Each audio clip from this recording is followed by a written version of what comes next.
siang Bapak Ibu sekalian. Assalamualaikum warahmatullahi wabarakatuh. Senang sekali ini siang-siang bisa di depan Bapak Ibu sekalian. Monggo yang nembe dahar, monggo Pak ini anggap saja hiburan. Jadi sambil nanti makan sambil mendengarkan hiburan. Nah, menikah yang tadi sudah disampaikan oleh Edi bahwa saya Singgih Bapak Ibu sekalian dalam hal ini adalah selaku tim teknis penyusunan ketentuan penyelenggaraan reklame di Kota Jakarta, baik itu konteksnya adalah Perda 6 maupun Perwal 32 2023. Nah, nanti kami mungkin bisa menyampaikan secara garis besar apa-apa yang menjadi ketentuan yang pilih Bapak sekalian, terutama yang kaitannya pun dengan pengendalian maupun penegakan, yaitu kami pikir tadi juga sudah sempat berbincang sekilas dengan Pak Edi bahwa menjadi penting untuk Bapak-Bapak sekalian bisa memahami betul bahwa sebenarnya aturan yang benar gitu di dalam ketentuan Perda maupun Perwal kita berkaitan dengan reklame itu seperti apa, sehingga dalam hal nanti penegakan di lapangan terutama itu bisa betul-betul bisa langsung paham begitulah konteks di lapangan itu seperti apa. Kami sampaikan beberapa materi, nanti monggo Bapak Ibu sekalian yang ada pertanyaan, ada diskusi, ada masukan bisa nanti menjadi bahan masukan. Dan saya kira bahkan ketika nanti bisa disampaikan praktek selama ini, artinya praktek selama ini yang sudah dilakukan, bahwa misalnya ada ketentuan yang kok sepertinya sulit untuk ditegakkan gitu. Nah itu malah nanti monggo bisa menjadi bahan diskusi untuk kemudian nanti kami juga bisa bawa ke dalam diskusi lebih lanjut gitu, utamanya untuk kepentingan perbaikan peraturan yang sudah ditetapkan, meskipun ini lebih tahun lalu ditetapkan. Nah, yang pertama, Mbak pilih kita sama-sama memahami dulu apa yang dimaksud dengan reklame. Nah, ini kami ngambil contoh saja, Bapak-Bapak sekalian. Gambar yang ada di dalam slide ini adalah gambar reklame di Tokyo, di Simpang Shibuya, salah satu simpang paling ramai di dunia. Nah, jadi Mbak pilih ini gambaran saja. Gitu. Kalau sebenarnya konteks penyelenggaraan reklame itu macam-macam. Nah, ketika Bapak-Bapak sekalian bisa mereksani di dalam gambar ini bahwa reklame kalau di sana itu ya besar-besar, jaraknya rapat-rapat gitu antara satu reklame dengan yang lain. Nah, kalau ini terjadi di Jogja, itu jelas tidak sesuai. Nanti diskusinya akan kita sampaikan di bawah.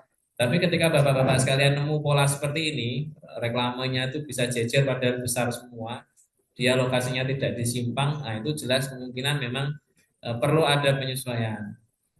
Nah, ini sebagai gambaran saja, tapi prinsipnya sebenarnya konteks reklame itu pengaturannya tidak pasti. Jadi nanti sesuai dengan arah kebijakan yang diambil oleh masing-masing pemerintah daerah.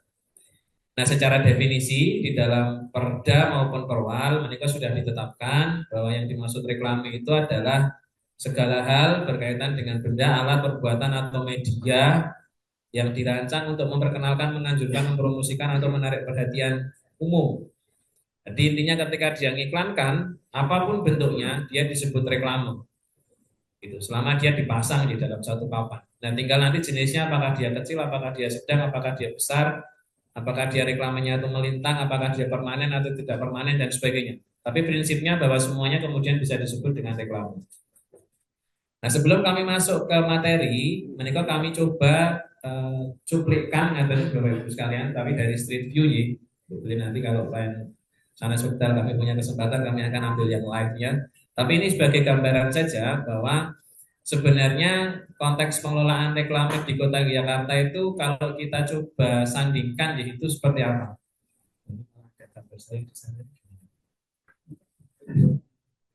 Jadi kalau yang di kanan, yang di sini itu adalah reklame mereka di Jalan Solo ya Bapak Ibu sekalian. Ini Laksda di Sucipto yang Sleman, kiri Urip Sumoharjo Yogyakarta. Jadi menikah yang dari UIN itu ke timur, ini yang dari UIN itu ke barat.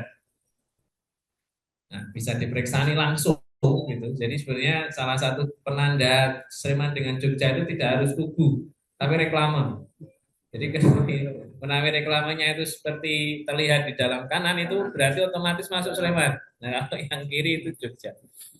Nah, mereka menjadi salah satu catatan bahwa sebenarnya memang polanya relatif berbeda-beda. Dan dalam konteks penataan, Jogja itu, nanti kami bisa sampaikan beberapa contoh yang lebih menarik, gitu. Tapi prinsipnya bahwa di Jogja itu sebenarnya relatif sudah lebih tertata. Jadi artinya Pak tidak kating celolang gitu loh. Tapi bisa diperiksa nih yang Sleman ini kan ya tanpa bermaksud berbeda aturan di sana sudah diperbaiki juga ya atau seperti apa. Tapi kalau kita bicara karena kami basisnya dari penataan kota Pak.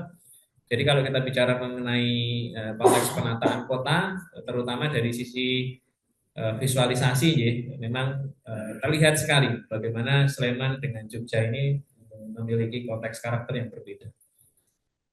Menika juga sama-sama di Jalan Magelang, Bapak-bapak sekalian, yang di sebelah kiri yang ada saya ini. Nah, ini yang di Magelangnya Jogja. Jadi dari batas kota ke selatan, ini yang Magelangnya Sleman, dari batas kota ke utara. Nah, ketika di Sleman itu ada kasus seperti ini nih.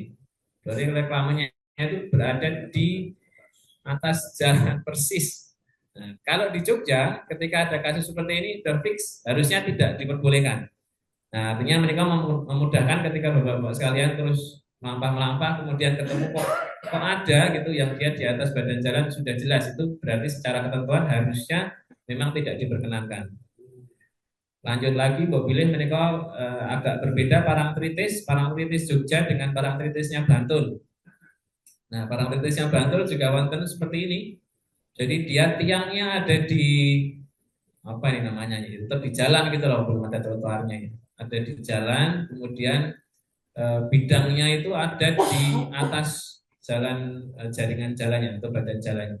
Mereka juga konteksnya sama, meskipun mereka secara tiang ada di persil orang, tapi bidangnya itu melewati atau nyelolang gitulah biasanya, nyelolang sampai ke jalan. Nah ini menawi Bapak Ibu sekalian nanti bisa bersani, ini di perempatan PLN.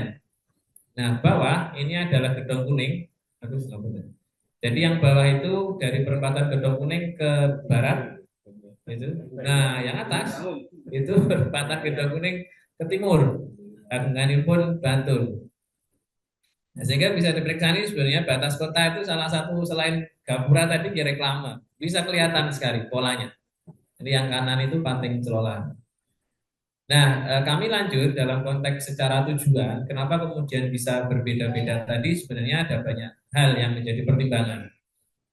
Secara konsep pengaturan di dalam Perda maupun Perwal itu diatur bahwa tujuan pengaturan reklame itu ada dua, yaitu satu memberikan kepastian hukum, artinya biar penyelenggara reklame itu juga sudah tahu betul aturannya itu seperti apa, penegakannya juga jelas karena ada aturan hukumnya. Lalu yang kedua dalam konteks menata reklame agar sesuai dengan tata ruang dan estetika. Artinya mereka nyambung dengan yang diatur di RDTR. Ada sebenarnya Bapak Ibu sekalian, ini karena ini internal ya, internal Pemkot saya anggap gitu ya, bahwa sebenarnya ada tujuan nomor tiganya. Tujuan nomor tiganya itu dalam konteks untuk meningkatkan pendapatan daerah. Itu artinya sebenarnya kalau prinsipnya yang meningkatkan pendapatan daerah itu ya semakin banyak kan semakin pendapatannya tinggi. Kami itu kemarin sempat ada obrolan diskusi terutama yang rokok itu bahkan katanya satu tahun itu bisa sekian puluh atau sekian ratus juta bahkan di beberapa titik. Nah artinya itu kalau kita bicara banyak. Nah ini kalau kita basisnya adalah dari sisi pendapatan ya jelas bahwa sama atas itu lebih pendapatan mana, lebih mendapatkan yang mana kan bisa dilihat. Tapi kalau kemudian tadi kami sampaikan ada tujuan yang lain yaitu estetika kawasan. Nah ini yang kemudian memang menjadi satu hal yang cukup penting gitu sehingga penataan yang ada di dalam ketentuan di Kota Yogyakarta itu tidak serta-merta sudah semua ruang itu diperbolehkan ada reklame, tapi ada ketentuan-ketentuannya yang nanti kami akan sampaikan ketentuannya ada apa saja. Nah kalau kita bicara mengenai reklame itu sendiri itu bisa dibagi dalam beberapa kategori Bapak-bapak sekalian. Yang pertama dari sisi jenisnya, jenis itu ada insidental dan ada permanen. Lalu ada yang basisnya dari bentuk, bentuk itu baik itu dari posisinya, misalnya ada yang membujur, ada yang melintang. Kenapa ini penting? Karena mereka nanti berkaitan dengan ketika ada misalnya di kawasan cagar budaya. Nah, cagar budaya itu posisi reklame itu harus membujur, tidak boleh melintang. Kados misalnya di Kota Baru itu harusnya kalau dari sisi aturan itu harusnya dia tidak boleh apa nyegat jalan gitu ya, tapi dia harus sesuai dengan arah hadap dari bangunan. Nanti beberapa contoh juga kami akan sampaikan. Kalau sudut pandang juga ada yang satu sisi, ada dua sisi. Nah, ukuran ini juga menjadi penting. Ada yang besar, sedang, dan kecil. Yang nanti kami akan banyak sampaikan hanya yang kaitan itu dengan sedang dan besar. Karena memang kalau yang reklame jenis kecil itu relatif di dalam ketentuan perda maupun perwa tidak terlalu banyak ya, karena mereka kan kalau kecil agak cukup sulit ya nanti terutama dalam hal penegakan. Tapi yang sedang dan besar ini yang sementara kalau ini diprioritaskan untuk diatur. Nah, yang jenis itu ada yang insidental, ada yang permanen. Dalam konteks ini nanti akan kita banyak diskusikan kaitannya dengan yang permanen.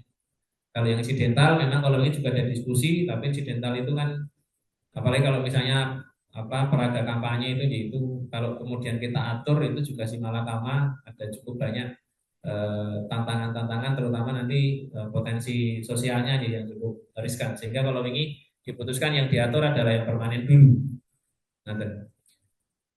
Nah, ini kami fokus di permanen sedang dan besar. Jadi kami juga waktu tahun lalu mereka membantu juga di tata ruang di DPTR. Mereka wonten satu identifikasi, ada bapak-bapak sekalian, mencoba untuk melihat saat jani di kota Yogyakarta itu sudah ada berapa titik reklame atau yang ukurannya sedang dan besar. Yang tadi kami sampaikan ya, kalau sedang itu ada ketentuannya luas papannya 12 sampai 24 meter persegi. Kalau besar itu luas papan reklamenya 24 sampai 32 meter persegi. Nah, dari hasil pemetaan kami, ini ya tahun lalu, jadi Mbak Billy sekarang datanya juga pasti berubah, tapi ini kami jadikan rujukan di dalam diskusi kali ini. Ada 640 titik di seluruh kota Yogyakarta. Ini reklamenya sedang dan besar. Kalau ini kami diskusi pada saat tahun lalu ya, sebagian besar adalah reklame tidak berizin. Jadi pada prinsip itu saja memang sebenarnya mereka jadi tantangan bapak-bapak sekalian yang di lapangan. Tapi proses izinnya sedang dilakukan gitu bersama-sama dengan DPM TSP sehingga nanti ada jeda waktu yang nanti diberikan untuk kemudian mengurus izin terhadap reklame-reklame yang sudah berdiri.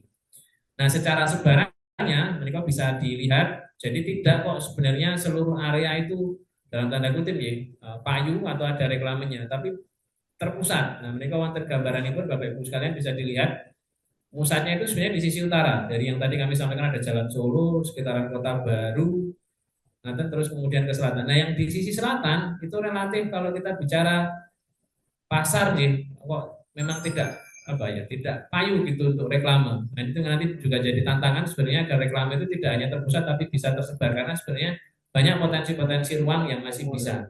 Sehingga mereka kami gambarkan semakin tebal ini adalah semakin banyak titik reklamenya. Nah, ini bisa diperiksa nih yang paling padat itu sebenarnya di area Jalan Solo, sekitaran Kota Baru dan sebagainya itu. Lalu kami lanjutkan. Nah, kami masuk di beberapa materi awal gitu yang beliau menjadi catatan dulu di bapak-bapak sekalian bahwa kalau di dalam Perda maupun Perwal itu diatur ada namanya zona pengendalian penyelenggaraan reklame. Ada dua yang cukup penting, namanya adalah zona khusus dan zona kendali ketat.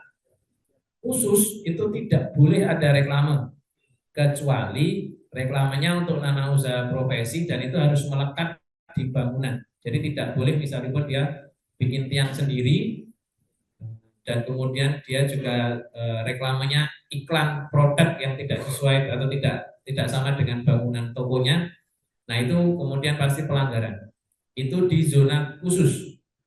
Zona khusus itu ada di mana? Subuh Filosofi, di Keraton, di dalam Jalan Benteng, dan di Pakualaman. Pakualaman di dalam bentengnya juga.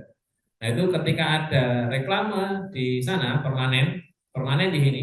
Kalau insidental itu urusan lain, nanti kami sampaikan berbeda. Permanen di sana sedang dan besar jelas tidak diperbolehkan.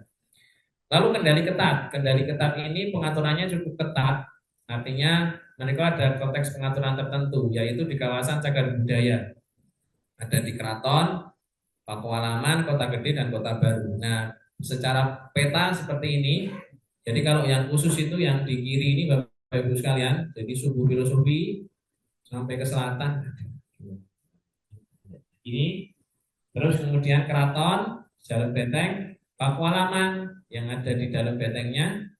Nah, ini yang disebut dengan zona khusus. Artinya ini adalah tidak diperbolehkan ada reklame kecuali reklame yang memang dia adalah untuk bangunannya dia sendiri. Kasus di Malioboro dan sebagainya itu ya harusnya reklamenya nempel di bangunan dan khusus untuk bangunan dia. Lalu yang kendali ketat itu KCB. Nah, kendali ketat itu di sepanjang warna ungu kanan ini Bapak-bapak sekalian.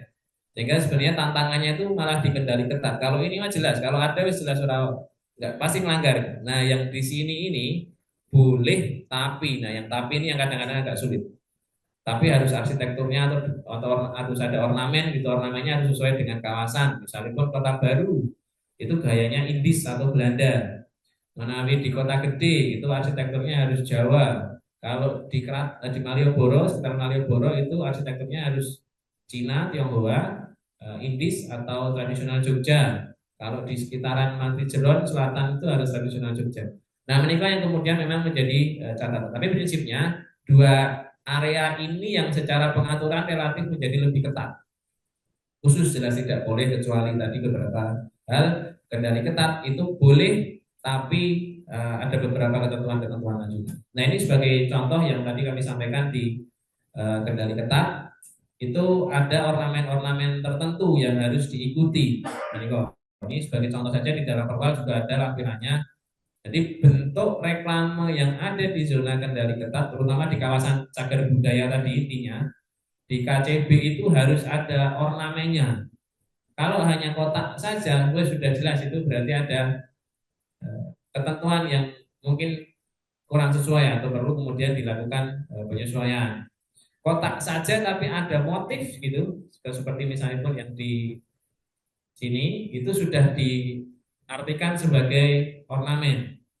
Jadi memang sebenarnya menikah menjadi satu hal yang perlu bersama-sama, perlu tes, tes, tes, ya perlu sarang-sarang.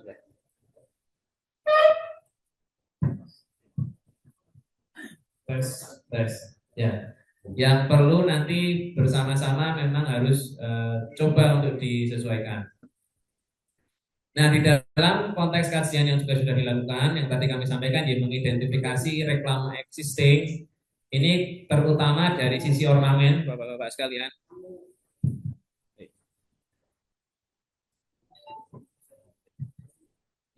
Dari sisi ornamen saja yang tadi kami sudah sampaikan bahwa kalau di kawasan cagar budaya itu harus ada ornamennya. Nah, ini kok hasil yang kami sudah coba lakukan, Bapak Ibu sekalian. Kami menemukan ada 80 titik reklame sedang besar di area itu. Dari 80 area itu yang tidak sesuai itu ada 76. Yang sesuai hanya 4. Jadi yang ibaratnya yang tidak melanggar itu ya hanya 5%. Itu pun ini kok catatan kami. Itu pun misalnya tadi kami sampaikan ya. Ini kami anggap tidak melanggar karena ada ornamennya. Ini di jembatan Kewek itu ya, Abu Bakar Ali. Nah, mereka kami anggap tidak melanggar karena sudah ada apa ini motif ornamen kayak joglo gitulah atap. Lalu kalau yang sebelah kanannya ini bisa dilihat perbedaannya yang kotak-kotak itu ya sudah otomatis itu kita anggap tidak sesuai. Bawah menikah di Raminten di Kota Baru itu kami anggap juga tidak melanggar karena menikah ada atasnya itu ada ornamen atap limasan. Nah, ini kami anggap tidak melanggar, jadi masuk di dalam catatan kami tadi ada 4. Tapi tadi kami sudah sampaikan ya Bapak sekalian, harusnya menyesuaikan dengan arsitektur bangunan atau kawasan. Nah, kalau di Kota Baru itu kan tadi kami sampaikan ya, harusnya motifnya atau ornamennya adalah Inggris atau Belanda. Nah, Belanda dinaik seperti ini kan kita iya Belanda nanti. Nah gitu makanya tapi sementara kalau ini dari hasil kami coba untuk identifikasi kami anggap itu tidak pelanggaran dulu karena yang penting dia ada ornamen. Nah cuman memang sekali lagi tadi kalau kita bicara saklek itu harusnya disesuaikan dengan konteks ornamennya. Ya apakah nanti terus limasan di bawahnya tulisan Belandanya itu tulisan lain tapi paling tidak itu sebenarnya dari ketentuan itu sudah ada. Terus termasuk misalnya menikah di depan Taman Pintar itu juga ada reklame, tapi bentuknya ada gunungan itu kami anggap juga itu tidak melanggar. Nah lanjut ini kami sampaikan kaitannya dengan penempatan reklamenya, ketentuannya. Sudah diatur betul di dalam ketentuan Perda maupun Perwal bahwa reklame itu ditempatkan di dua area. Satu itu ketika reklame itu ditempatkan di tanah persil orang atau badan, artinya di privat nih. Lalu yang kedua adalah ketika reklame itu ditempatkan di tanah persil pemerintah, Pemda atau fasilitas umum. Nah jenisnya macam-macam. Kalau di tanah persil atau tanah privat itu ada di pekarangan, bisa melekat atau menempel di bangunan, bisa bangunan pagar ya, bisa menempel di bangunan gedung, bisa di atas gedung, bisa di dalam gedung. Nah kalau kita bicara di tanah pemerintah itu bisa di taman, bisa di sisi terluar trotoar, nanti detailnya kami sampaikan, lalu bisa di tanah negara yang ada di sisi terluar trotoar dan persil, jadi di antara persil dan jalan, lalu di tiang PJU, bisa juga di halte bus, bisa di gapura, dan sebagainya, sampai nanti ada di penunjuk peta jalan, ada di papan petunjuk arah, dan sebagainya. Nah, ini kok gambaran kemauan kalau yang di atas itu yang di galeria itu. Jadi ini ada reklame di persilnya galeria. Nah, kalau ini reklame di atas taman kota. Jadi ini di pemerintah, ini di privat. Nah, beberapa yang nanti kami akan sampaikan sesuai dengan ketentuan yang ada di Perda maupun Perwal, itu sih yang diatur apa saja. Itu ada larangan yang tidak diperbolehkan mana saja. Kemudian ada pengaturan kalau di tanah persil tadi, jadi perincian terhadap yang tadi kami sampaikan. Terus perincian ketika dia di tanah pemerintah, pengaturan ketika dia ada di simpang, di sudut simpang itu berbeda lagi. Lalu ada kaitan itu dengan jarak antar titik reklame. Nah, ini sekali lagi kami juga sampaikan ini di New York. Mungkin bapak-bapak sekalian juga memilih pernah baca itu kalau orang artis-artis Indonesia itu berlomba-lomba untuk memunculkan gambarnya di New York gitu, di downtown New York. Nah ini di sekitaran sini. Nah kalau di Jogja mobilnya ini tidak mungkin kan karena tadi kami sampaikan ada ketentuan-ketentuan yang tidak mungkin reklame besar itu jejer itu sudah tidak mungkin itu. Jadi konteksnya nanti monggo kita bisa cermati bersama-sama. Pertama kami masuk larangan dulu. Mana area-area yang dilarang ada reklame selain yang tadi ada zona khusus. Jadi ada reklame dilarang di median jalan, tidak boleh juga di pergola, tidak boleh di jembatan kecuali insidental dan kecuali dia JPO. Kemudian tidak boleh di bangunan cagar budaya kecuali bangunan cagar budaya itu nanti ada reklame khusus untuk bangunan. Jadi misalnya dia ada toko, kemudian itu reklame itu hanya reklame nama tokonya itu boleh. Kemudian juga diatur di situ mengenai ukuran lebar panjang. Kemudian produk rokok itu juga tidak boleh di beberapa area. Satu jelas di kawasan tanpa rokok. Kemudian tidak boleh ada di jalan utama atau protokol. Itu di mana saja? Itu ada Adi Sucipto, Urip Sumoharjo, Jenderal Sudirman, Margo Utomo, Malioboro, Margo Mulyo, terus sampai ke Senopati. Nah ada yang pinter ini ya saya nggak tahu ya pinter itu pinter benar. Jadi kados di Simanjuntak itu, jadi ada reklame rokok beberapa waktu yang lalu itu dia masangnya di depan helm. Nah, ada Harvest itu ya, ada toko roti Harvest, ada helm-helm. Nah dia masang produk rokok di situ. Alamatnya itu Simanjuntak. Tapi orang lihatnya itu kan dari Urip Sumoharjo atau Sudirman itu ya. Nah sehingga kalau ini jadi bahan diskusi juga kalau seperti itu gimana? Ya secara area itu tuh sebenarnya layanannya adalah atau orang lihatnya itu dari jalan utama, tapi izinnya dia ada di jalan Simanjuntak yang tidak dilarang. Jadi memang ini memang pinter-pinter semua gitu sehingga nanti monggo ini bisa menjadi salah satu catatan atau mungkin nanti monggo kita diskusikan kira-kira kalau seperti itu dalam konteks pengendalian atau penegakan ya gimana nanti. Lalu kalau rokok itu tidak boleh melintang atau motong jalan, jadi dia harus sesuai dengan arah hadap bangunan gitu. Ada kemarin juga kasus yang kami temukan dia nyerong, jadi tidak melintang tapi nyerong, pinter ya. Kemudian ada radius-radius tertentu, jadi tidak boleh radiusnya kurang dari 75 meter dari sekolah, dari puskesmas, rumah sakit dan lain sebagainya. Termasuk juga alat kontrasepsi juga konteksnya sama dengan rokok. Lalu kemudian kaitannya pun berikutnya penempatan reklame pada tanah persil orang atau badan. Nah ini yang tadi kami sampaikan. Ini contohnya di Bapak Ibu sekalian di dalam perwal itu diatur bahwa reklame yang menggunakan struktur tiang seperti ini itu bisa atau boleh menjorok di atas trotoar atau taman, tapi maksimalnya sampai sisi terdalam trotoar atau taman. Ketinggian terbawah minimal 5 meter dari permukaan tanah, kecuali reklame kecil. Jadi ini kok maknanya itu seperti ini. Jadi adalah ini tanah persilnya, ini tiangnya, dia dibangun di tanah persil tiangnya. Bidangnya kalau di Jogja itu boleh menjorok, tapi maksimalnya hanya sampai trotoar.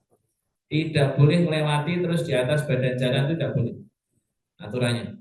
Tinggi maksimalnya itu 5 meter. Jadi nanti sekali lagi Mbak Billy menawi bapak-bapak sekalian keliling itu kemudian menemukan ada reklame kok agak menjorok gitu. Yang kami lihat itu kemarin di depan Jogjatronik gitu. Depan Jogjatronik yang wonten apa calon enggal itu untuk Jogja hampir satu ke depan itu ada itu persis agak menjorok dia di depan. Tapi nanti monggo itu bisa jadi bahan diskusi juga. Kemudian untuk reklame kecil itu bisa menjorok di atas trotoar dengan batas maksimal sampai setengah dari lebar trotoar. Jadi kalau reklamenya ukurannya kecil, itu tidak boleh sampai trotoar, tapi hanya separuhnya trotoar, karena dia bidangnya relatif kecil. Lalu kalau reklame yang melekat atau menempel itu tidak boleh melebihi pagarnya. Jadi misalnya seperti ini ya harus di dalam pagar. Nah ada kasus kemarin yang jadi diskusi juga, tapi memang agak sulit. Kasus Ricis, dia itu tidak ada pagarnya tapi ada tulisan saja. Nah terus aturannya gimana gitu? Memang pinter-pinter lah ininya itu. Jadi nggak usah ada pagarnya, nggak usah ada apa pagarnya sekalian, tulisan aja itu kan malah nggak diatur. Nah, nanti mau itu bisa jadi diskusi gitu. Nah sehingga kalau dengan ketentuan tadi, bapak-bapak sekalian itu bisa diperiksa nih. Nah ini eh, kalau dengan ketentuan tadi yang jelas ini kasusnya di Sleman nih. Ini tiangnya ada di persel atau ada di trotoar. Ini bidangnya dia melebihi.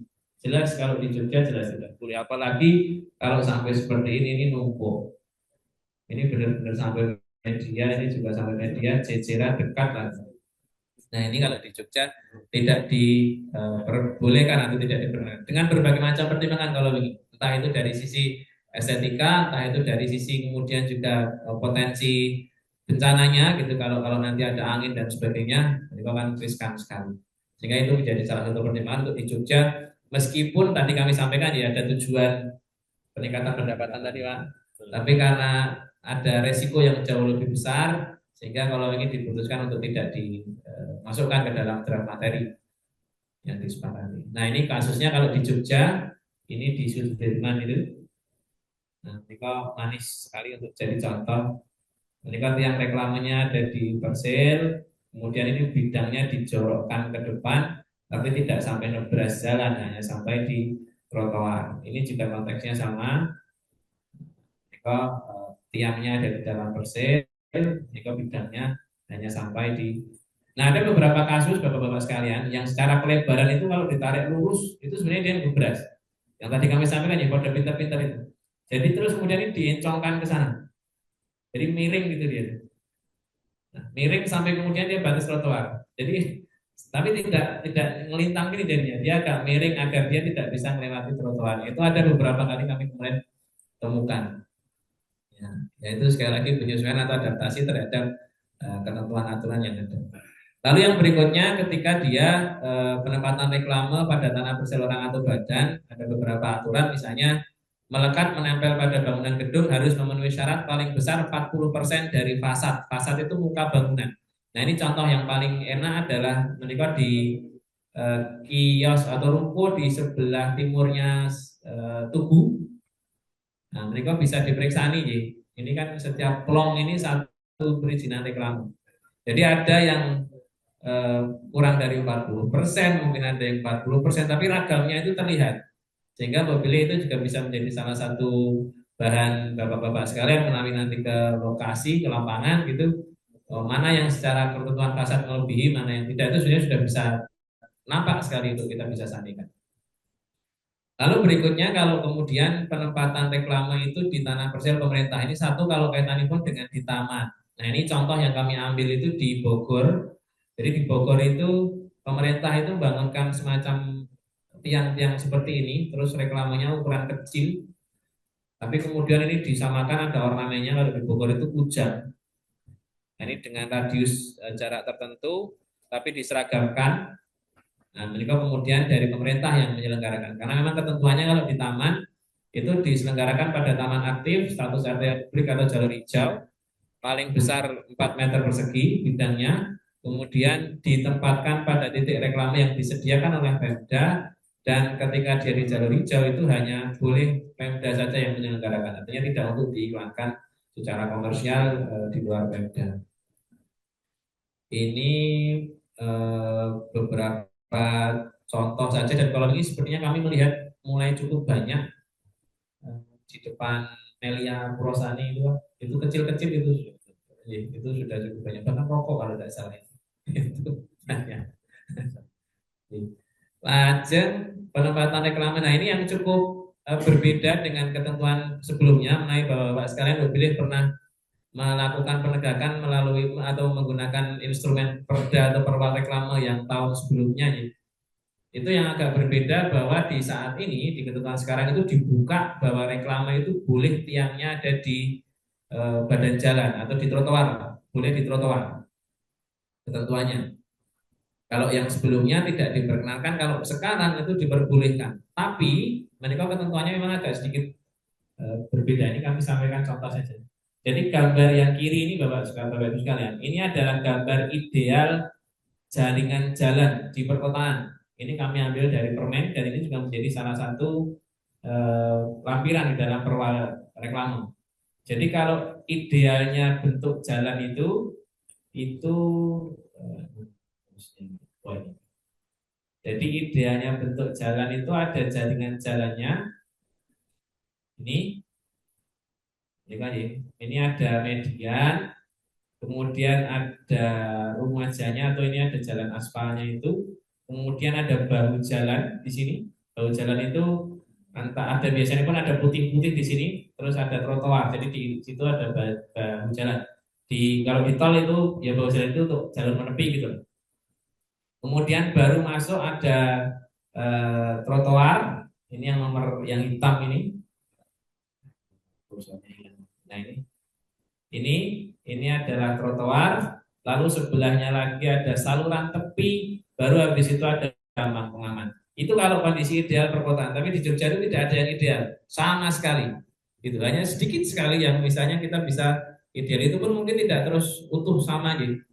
Nah, sehingga ada ketentuan Bapak Ibu sekalian di dalam perda maupun perwal itu diatur. Reklame itu boleh di sisi terluar trotoar tapi dengan ketentuan. Satu, trotoarnya minimalnya harus lebarnya 1 meter. Jadi menawi nanti ada lebar trotoarnya kurang dari 1 meter tapi ada tiang reklame di situ, itu jelas tidak diperbolehkan. Ini reklame sedang besar nih, sekali lagi. Lalu yang kedua, ditempatkan di luar bahu jalan atau trotoar dengan jarak minimal 1 meter dari tepi paling luar bahu jalan atau trotoar. Nah, ini ruwet bahasanya, tapi nanti contohnya kami akan sampaikan. Lalu yang kedua, dalam hal tidak terdapat ruang di luar bahu jalan, maka dapat ditempatkan di sisi terluar ruang milik jalan. Nah, ini gambarannya pun seperti apa? Seperti di atas. Ini adalah jalan di depan Amorogo itu, Bapak-Ibu sekalian. Nah,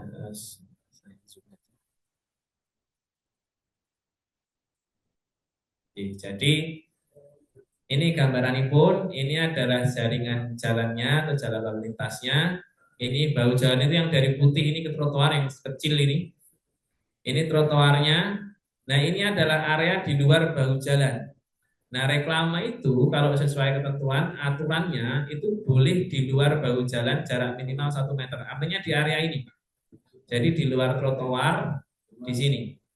Di sini boleh.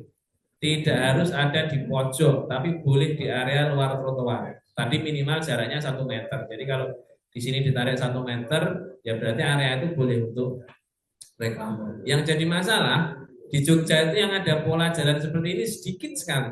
Hanya di sini mungkin Timoho itu sedikit, dari mulai balai kota ke atas, pilih sampai sekitaran live itu kampung sepertinya itu habis itu ke sana udah nggak ada lagi sampai sampai di BRT katanya. Nah yang banyak itu seperti yang di sini, ini moga-moga terlihat. Jadi ini langsung ini jaringan jalan atau jalur lalu lintas sudah langsung trotoar sampai mentok ini persen. Nah makanya tadi disampaikan dalam hal tidak terdapat area ini maka reklame itu boleh tapi di pojok sana, pojok trotoar. Tapi sekali lagi tetap bidangnya tidak boleh melebihi dari aturan yang ada. Itu kurang lebih secara aturan. Jadi monggo Bapak Ibu kan nanti juga bisa periksa nih ketentuan lebih detailnya. Nah ini selanjutnya kami cepat saja, ini kaitannya pun dengan ketika dia di tiang PJU itu boleh tapi ada aturannya maksimal bidangnya 1 kali 2 atau bus juga konten boleh diselenggarakan reklame tapi maksimal 40% dari fasad bangunan yang ada di situ. Jembatan juga boleh, gapura juga boleh, pasar atau terminal juga boleh. Lalu ini juga boleh di misalnya pun tugu jam atau di papan petunjuk arah. Jadi misalnya di papan petunjuk arah itu seperti yang di atas itu sebaliknya adalah arahnya, lalu arah sebaliknya itu bisa ada reklamenya.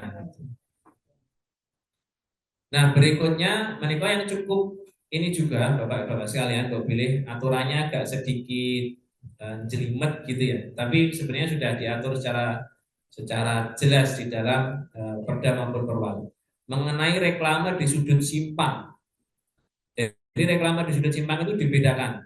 Ketika simpang itu dibentuk oleh sudut yang secara fungsi jaringan jalannya jadi jalan arteri dengan jalan arteri itu diatur di situ bahwa jumlah reklame yang boleh ada di sana itu ada 3. Kalau dia arteri dan kolektor itu reklame yang boleh di sana ada 2 dan sebagainya sampai kemudian lokal dan lokal itu boleh 1 saja.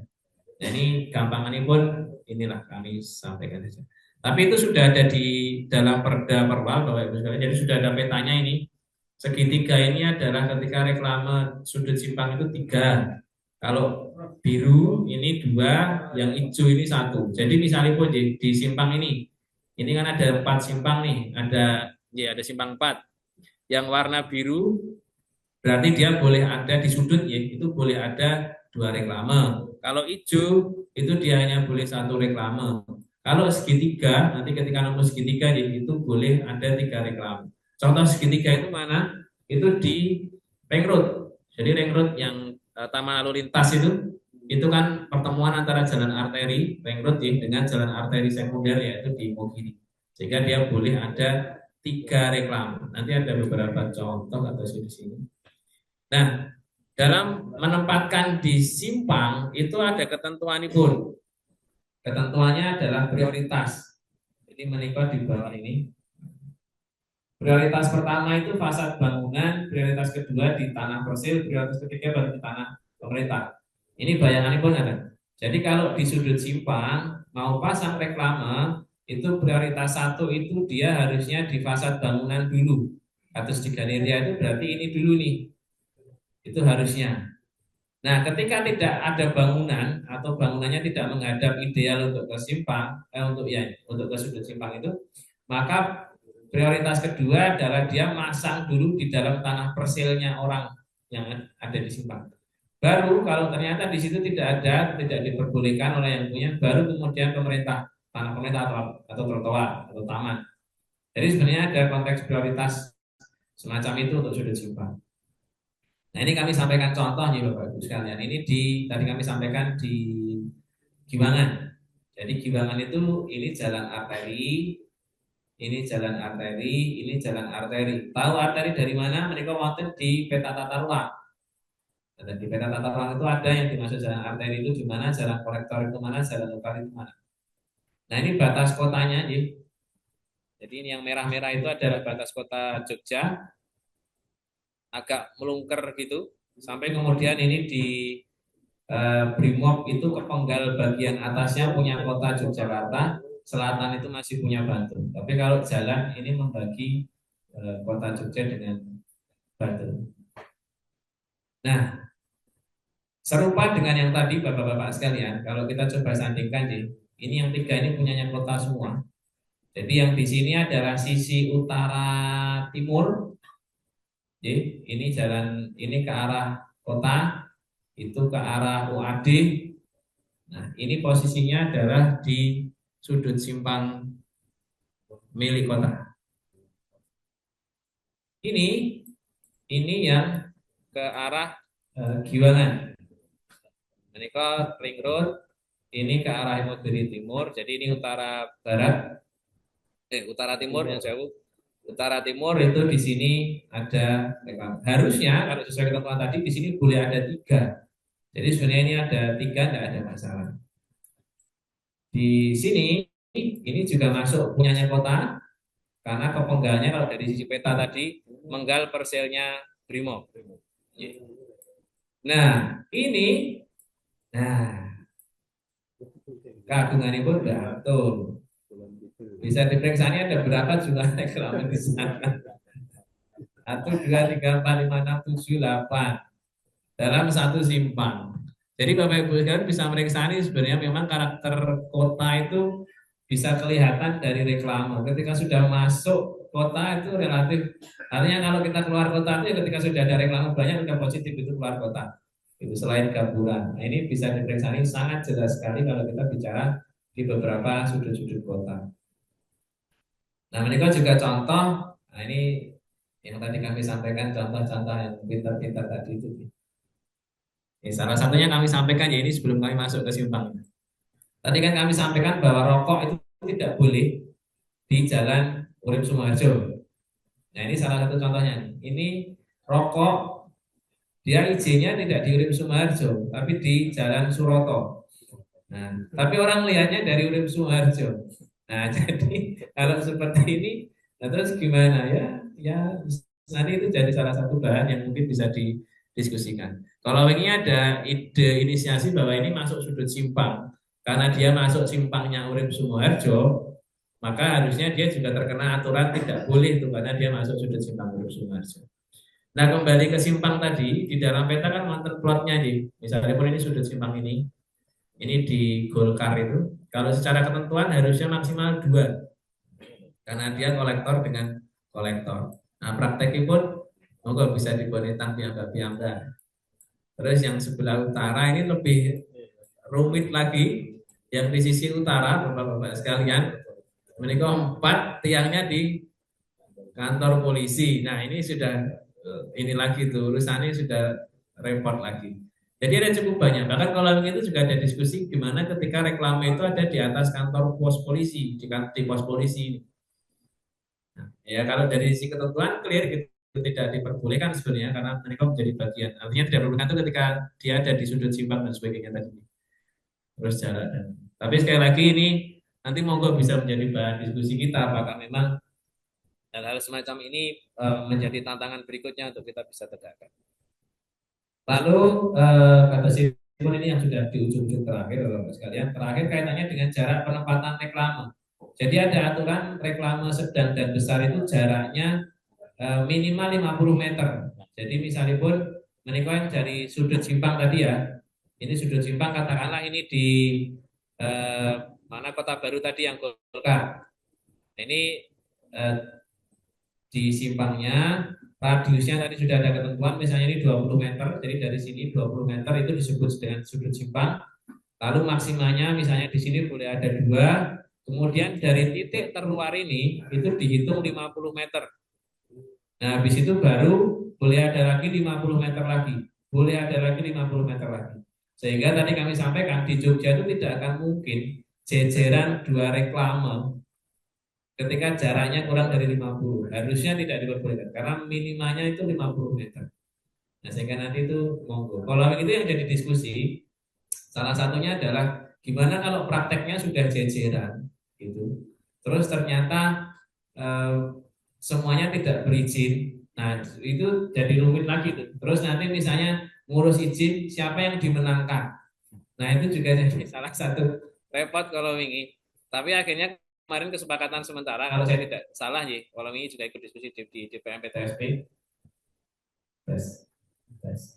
Di DPM PTSP itu ya siapa dulu gitu. Jadi siapa dapat, siapa cepat dia dapat. Nah itu yang praktik pun memang akhirnya Waduh ya agak ini. Tapi memang sementara ini kebijakan yang diambil seperti itu. Tapi prinsipnya dari konteks jarak itu sudah diatur betul bahwa jarak minimal itu 50 meter. Sehingga kalau kemudian kurang dari itu jelas tidak diperkenankan.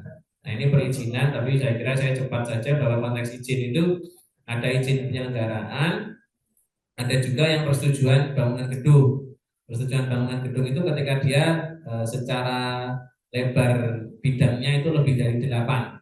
Kalau kurang dari 8, mereka cekap izin penyelenggaraan reklame saja, artinya langsung dengan DPR TSP. Tapi kalau lebih dari 8 itu kedah dengan PU dulu. Nah termasuk mereka kalau ini juga menjadi catatan ya di PU itu PBG-nya jadi agak sedap gitu karena satu dan lainnya terutama kaitan dengan aset izin dan sebagainya. Kemudian sanksi, nah ini sanksi saya kira bapak-bapak sekalian juga nanti monggo bisa dicermati, tapi intinya sudah diatur jelas di sana bahwa pemberian sanksi di dalam penyelenggaraan reklame itu diberikan dalam konteks administratif. Ini ada beberapa aturan dari mulai peringatan tertulis, kemudian dihentikan fungsi reklamenya, kemudian dicabut izinnya, kemudian ada ganti rugi, meskipun kalau ini juga ini jadi salah satu catatan karena pemerintah sebenarnya tidak akan mungkin mampu ke sana. Lalu pembongkaran reklame itu jadi yang terakhir. Nah, sementara kalau kita bicara mengenai pengelompokan pelanggaran di dalam tanda kutip itu ada dua sebenarnya. Reklame yang tidak sesuai dengan izin yang sudah diterbitkan dan reklame yang berizin. Itu prinsipnya. Nah, mereka kemudian diatur dalam perwal bahwa ada konteks sanksinya dimulai dari pemberian peringatan tertulis, kemudian setelah itu ada tahapan-tahapan mulai dari surat peringatan pertama itu 7 hari, kemudian kalau tidak ditindaklanjuti maka diberikan surat peringatan lagi 7 hari lagi, kalau tidak diberikan tindak lanjut juga oleh penyelenggara maka diberikan peringatan lagi 7 hari, baru kalau kemudian selama 21 hari itu tidak ada tindak lanjut maka dicabut dulu izinnya. Nah setelah izin dicabut baru kemudian dia ditertibkan karena dia kemudian tidak memiliki izin. Karena secara umumnya. Lalu yang lain ini lebih ke reklame-reklame kecil saja. Kemudian, nah ini beberapa tantangan yang lebih nanti monggo mengenai Bapak Ibu sekalian ada diskusi ya. Karena dari hasil kami tadi kami sampaikan mengidentifikasi yang existing. Terus kami coba untuk simulasikan dengan ketentuan yang ada. Itu sebenarnya seperti apa? Nih, misalnya satu-satu. Kalau kami cek dari ketentuan tinggi reklame, nih, tadi kan ada ketentuan tinggi reklame yang bidang tadi ya, 5 meter, 3 meter tadi. Dari 468 reklame yang kami identifikasi, itu yang sesuai itu 43%. 57%-nya tidak sesuai. Kalau kaitannya pun dengan zona khusus, artinya harusnya tidak boleh ada reklame, tapi ada reklame, itu dari 22 titik yang sesuai hanya 27%. Jadi mereka sebenarnya sudah kami coba petakan Bapak-bapak sekalian mengenai apa-apa potensi pelanggaran yang mungkin terjadi itu terhadap reklame existing itu sesuai dengan ketentuan aturan yang ada. Nah ini ornamen tadi kami sampaikan dari ornamen itu hanya 5% saja yang sesuai, yang lain itu tidak sesuai. Kemudian sudut simpang itu 90% sudah sesuai, 10% tidak sesuai dan sebagainya. Nah sehingga menikah mungkin pertanyaan berikutnya adalah pola penegakan yang paling efektif ini seperti apa? Karena ternyata dari 640 itu sebagian besar itu ada potensi pelanggarannya. Entah salah satu nih, entah misalnya hanya ornamennya, entah itu hanya kaitannya pun dengan posisi melintang atau membujur dan sebagainya. Tapi ada, sehingga mereka menjadi salah satu memang catatan. Kalau ini juga sempat diskusi dengan Pak Kabit pada waktu pertemuan yang lalu, Pak Dodi. Jadi saya itu nanya kalau satu reklame itu kira-kira butuh berapa duit gitu untuk menegakkan, butuh berapa lama untuk memproses. Nah, ternyata kan lama. Sehingga kalau kami hitung 640 titik itu kalau semuanya harus ditegakkan, itu paling nggak selesainya lebih dari 20 tahun. Itu wah rumit itu. Sementara kalau kita mengharapkan dari penyelenggara pihak yang nanti inisiatif memang prosesnya agak sedikit ya harus bareng-bareng. Nah ini yang nanti mau jadi diskusi kita juga gimana caranya biar memang efektif dan sekali lagi tadi prinsip pertamanya salah satunya adalah pendapatan daerah juga bisa meningkat tapi estetika juga tetap didapatkan.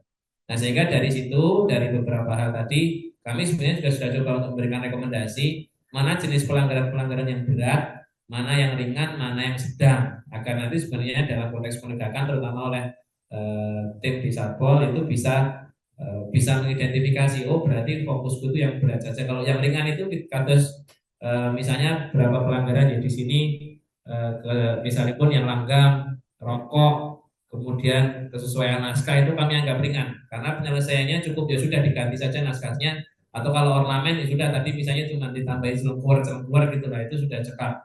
Tapi kalau yang berat itu misalnya sudut simpang tadi yang harusnya dua tapi di sana ada empat. Nah itu hal semacam itu kami anggap berat.